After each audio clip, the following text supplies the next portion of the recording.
ستانبول ku bajarê herî mezînê Tirkiye tê zanîn, gelek pêkhateyên ciyawazên civakê di navxwe de dihewîne.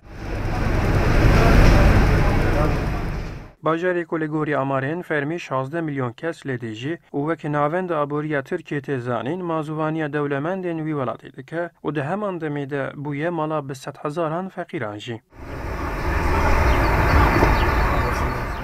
Li gorî lêkolîneke civakî ji her çar malbatan yek di asta birçîbûnê de ye ku ew jî nîşan dide kêşeya herî mezin a vî bajarî, hêjarî û kêşeyên aboriyê ye.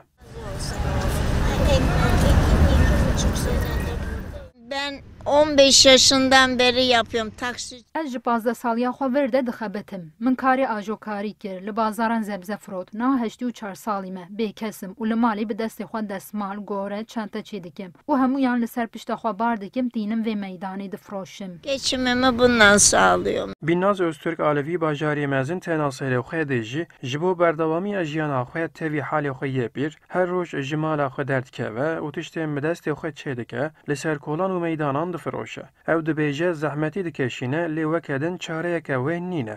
Kimse adama 5 kuruş vermiyor. Ji bo kesek mîna min xebat zehmet e, lê kes xwedî li min dernakeve layê min, ka ez çawa bikim. Xwarina xwe û pêdiviyên serekeyên jiyanê bi vê keda xwe ez peyda dikim. Bi pandemiyê metirsiya min a jiyanê du qet zêdetir bûye. El tuttu. Bir ufak yerim var. Şertên giran û dijwarên li metropolê barê jiyana Öztürkê du qet zêdetir dike. Şimdiden sonra para Piştî emrê xwe yê 84 salî ez nikarim pere bidim berhev. Ji xwe divan mercêngîran ên li Stenbolê de mirov encaq dikare zikê xwe têr bike. Di demên dawî de hejmara feqîr û betalan zêdetir bû. Ez jî yek ji wan kesan im. bir şahit tramvaya biniyorum, otobüse biniyorum.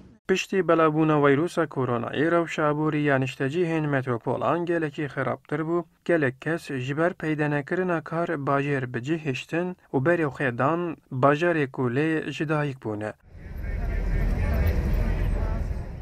Ercan da, Kurdistan 24, İstanbul. Ya ben işte onu